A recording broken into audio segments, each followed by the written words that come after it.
بسم اللہ الرحمن الرحیم۔ حال ہی کی ایک مشہور نظم سنی ہوگی آپ نے، کرے غیر بت کی پوجا تو کافر، کواکب میں مانے کرشمہ تو کافر، مگر مومنوں پر کشادہ ہے راہیں، پرستش کریں شوق سے جس کی چاہیں، یعنی جو مرضی کریں یہ تو مشرک ہوتے ہی نہیں ہے۔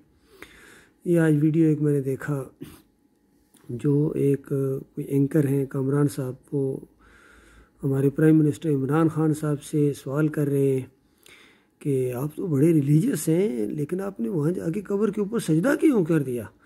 ذرا پرائم منسٹر صاحب کا جواب سنیے۔ میں کئی دفعہ حیران ہوتا ہوں، دیکھیں جو کلمہ گو ہوتا ہے نا، لا الہ الا اللہ محمد رسول اللہ، وہ کبھی شرک کر ہی نہیں سکتا۔ بالکل نہیں۔ آپ جب آپ کہتے ہیں کہ کوئی خدا نہیں اللہ کے سوا، تو پھر آپ کسی اور کو خدا مان ہی نہیں سکتے۔ اور جب آپ محمد رسول اللہ کہتے ہیں کہ اور ہمارے نبی صلی اللہ علیہ وسلم ان کے پیغمبر تھے اور آخری نبی تھے، یہ ہمارے، اس کے علاوہ آپ مسلمان ہو ہی نہیں سکتے۔ یہ جو آپ کا کلمہ ہے، یہ اگر آپ دل سے پڑھتے ہیں تو اس کا مطلب کہ اگر آپ یہ نہیں مانتے آپ مسلمان نہیں۔ سجدہ آپ نے کیا؟ اب میں آپ کو سمجھاتا ہوں، یہ سجدہ نہیں تھا۔ اچھا، یہ رسپیکٹ عاجزی میں، عقیدے میں۔ بابا فرید شکر گج ایک ایسے اللہ کے قریب انسان تھے، ایک ایسے بڑے صوفی تھے جن کو میں نے بہت پڑھا ہوا ہے، میں ان کی دل سے رسپیکٹ کرتا ہوں۔ یہ ایک انسان عاجزی میں، ان کی چوکٹ پہ لوگ پیر رکھتے ہیں، آپ اس کو بوسہ دیتے ہیں، یہ سجدہ نہیں ہوتا۔ سجدہ صرف اللہ کے سامنے ہوتا ہے۔ یہ ایک رسپیکٹ، ایک پیار، ایک عقیدے کے اندر آپ ایک ایسا جو ایک اتنا عظیم انسان تھا، جو آج تک لاکھوں لوگ ان کے وہاں جاتے ہیں سلام کرنے کے لیے، وہ اس لیے جاتے ہیں کہ ان کو فاتحہ پڑھتے ہیں، ان کو مانتے ہیں کہ انہوں نے انسانیت کے لیے کیا کیا۔ ان جیسے بزرگ جو تھے جن کی وجہ سے یہاں اسلام پھیلا ہے، تو اس لیے اس میں یہ کہنا کہ سجدہ کیا، یہ سجدہ صرف انسان اللہ کو کرتا ہے۔ ہاں، عقیدے میں اس کو بوسہ دیا وہاں جدھر ان کی چوکٹ تھی، یہ میں اللہ کے ایک عظیم انسانوں میں سے سمجھتا ہوں، اور یہ آؤٹ آف رسپیکٹ اور عاجزی۔ دیکھیں اللہ کو سب سے اللہ کو یہ بڑا امپورٹنٹ ہے، اللہ کو جو سب سے زیادہ چیز انسان میں پسند ہے وہ ہے عاجزی۔ جو سب سے بری چیز اللہ کو لگتی ہے وہ ہے تکبر۔ تو یہ جو صوفیزم ہے، اس کی بیسس ہی یہ ہے کہ انسان اپنی میں ختم کرتا ہے، تو یہ ایک وہ سائن ہوتا ہے۔ آپ نے غیر اللہ کو سجدہ نہیں کیا، عقیدت میں کیا، آپ یہ کلیئرفائی کریں۔ اور سجدہ نہیں کیا، ان کے چوکٹ کے اوپر ایک بوسہ دیا جی۔ ٹھیک۔ عمران صاحب، اتنے ریلیجیس لوگ حیران ہیں، ویسے خاص طور لیبرلز جو ہے نا وہ بڑے حیران ہیں کہ آپ اتنے ریلیجیس ہو گئے، یہ کب سے ہوا؟ شروع سے تھا یہ؟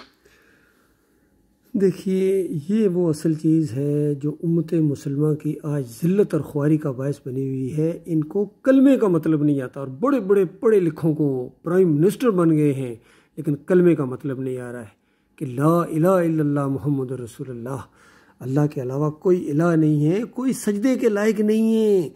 یہ رسپیکٹ کہتے ہیں نہیں، سجدہ نہیں کیا، پھر کیا کیا تو نے؟ وہ جو ماتھا ٹیکا، ہاتھ نیچے ٹیکے، گھٹنے نیچے لگائے، تو پھر سجدہ اور کس کو کہتے ہیں؟ بتاؤ اللہ کے بندو۔ اور پھر کہتے ہیں کہ میں نے یہ محبت اور عقیدت کے اندر چوکھٹ کو، تو یہ جو ہندو اپنے محبت اور عقیدت میں جا کے چوکھٹوں کو چوم رہے ہیں، تو اسی کو شرک کہتے ہیں نا، اور کس کو شرک کہتے ہیں؟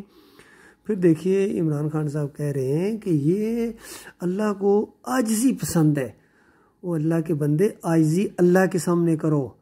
یہ عاجزی نہیں ہے کہ آپ بتوں کے سامنے جا کے سجدے کرو، قبروں کے سامنے جا کے سجدی کرو۔ یہ تو آپ نے اپنے، وہ جو کسی نے کہا کہ تو جھکا جب غیر کے آگے تن تیرا نہ من، تو نے تو اپنے عزت دار ماتھا ڈا کے اللہ کے علاوہ کسی اور کے سامنے جا کے جھکا کے ذلیل کیا اپنے آپ کو، اور اسی وجہ سے کوئی خیر نہیں آ رہی۔ اندازہ لگائیے، حالانکہ کتنے مخلص نظر آتے تھے، لیکن ایمان عقیدے میں خرابی کی وجہ سے ظاہری بات ہے شرک اللہ کو گلی ہے۔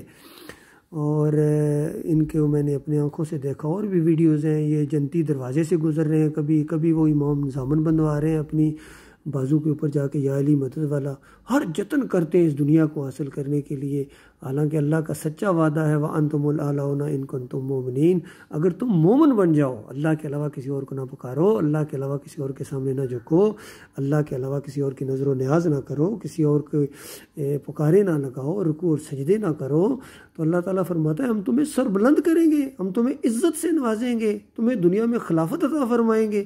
یہاں تک اللہ تعالیٰ کے وعدے ہیں، لیکن آپ دیکھیے کوئی مسئلہ ان کا حل نہیں ہوا ہے، اور ہونا بھی نہیں ہے، یاد رکھیے بالکل ان کا کوئی مسئلہ حل نہیں ہونا ہے، بلکہ پہلوں سے زیادہ ذلیل و خوار ہو کے یہ اس جمہوریت کے سسٹم کے اندر اپنے آپ کو ذلیل و خوار کریں گے۔ کچھ بھی نہیں ہو سکتا، اور بالفرض میں کئی دفعہ کہتا ہوں بالفرض تم پاکستان کو دنیا کے تمام ملکوں سے زیادہ ترقی یافتہ بنا دو، ہر سہولت ہر چیز تمہیں دے دو، سونے کے نوالے کھلا دو، لیکن ایمان عقیدے کے اندر اگر یہی شرک ہے تو اللہ کے بندو جو مرتا جائے گا جہنم کی آگ کے اندر جائے گا، جو مرتا جائے گا جہنم کی آگ کے اندر جائے گا۔ آپ سے پہلے بھی کتنے آئے ہیں، سونے کے دروازے لگانے والے کہاں چلے گئے، پھانسی دیا گیا ان کو، اور وہاں دربار کمپلیکس بنانے والوں کو ذلت اور خواری علی اجمیری صاحب نے نہیں بچائی ہے، وہ بھی بزرگوں کے بڑے دل دادا تھے۔ تو اللہ کے بندو ترس کھاؤ اپنی جان کے اوپر، رحم کھاؤ اس انسانوں کے اوپر اور مسلمانوں کے اوپر، ان کی جہنم کی آگ کے اندر اتروا کے رہو گے۔ پھر آخر میں کہتے ہیں عمران خان صاحب میں نے ان کو بہت پڑھا ہے، یہ جو ہے نا ان کو بزرگ ہستی ہیں غریب نواز اور یہ فرید الدین، جہاں جا کے سجدہ کیا، میں ان کو بہت پڑھا، اور کچھ بھی نہیں پڑھا آپ نے، ان کی کتابوں کے اندر یہی تعلیم ہے جو آپ کر رہے ہیں۔ اور اگر آپ اس تعلیم کو بتاؤ محمد صلی اللہ علیہ وآلہ وسلم نے کس قبر کے اوپر جا کے سجدہ کیا تھا؟ ابو بکر صدیق نے کبھی کیا تھا؟ جب ابو بکر صدیق نے اور عمر بن خطاب نے محمد صلی اللہ علیہ وسلم کی قبر کے اوپر جا کے سجدہ نہیں کیا ہے، اور کسی نے بھی نہیں کیا ہے، نہ بعد والوں نے ابو بکر صدیق کی قبر پر کیا ہے، تو کیا ان کو نہیں دین کی سمجھ تھی؟ وہ ان کو محبت نہیں تھی؟ یہ محبت کے سجدے یہی شرک ہے، یہی شرک ہے۔ اللہ کے بندو توبہ کرو، للہ معافی مانگو اپنے مالک اور خالق سے، اللہ تعالیٰ تمہاری خطاؤں کو معاف کر دے گا، تمہیں دنیا میں ذلت اور خواری سے بچا لے گا، اور آخرت میں جہنم کی آگ سے بچائے گا۔ اور اگر اسی طرح یہ سجدے رہے اور یہ شرک سے توبہ نہ کی، عمران خان صاحب اور دوسرے جتنے بھی ہیں سارے اسی طرح جتنے بھی گزرے ہیں، ایوب خان صاحب کہتے ہیں مجھے وہاں ایک مجذوب نے چانٹے مارے تھے، ڈنڈا مارا تھا، تب میں صدر پاکستان بنا ہوں۔ یہی جنرل ضیاء الحق صاحب کہتے رہے، یہی ہمارے مشرف صاحب آئے ہیں علی اجمیری کی قبر کے اوپر آ کے ماتھا ٹیکا ہے۔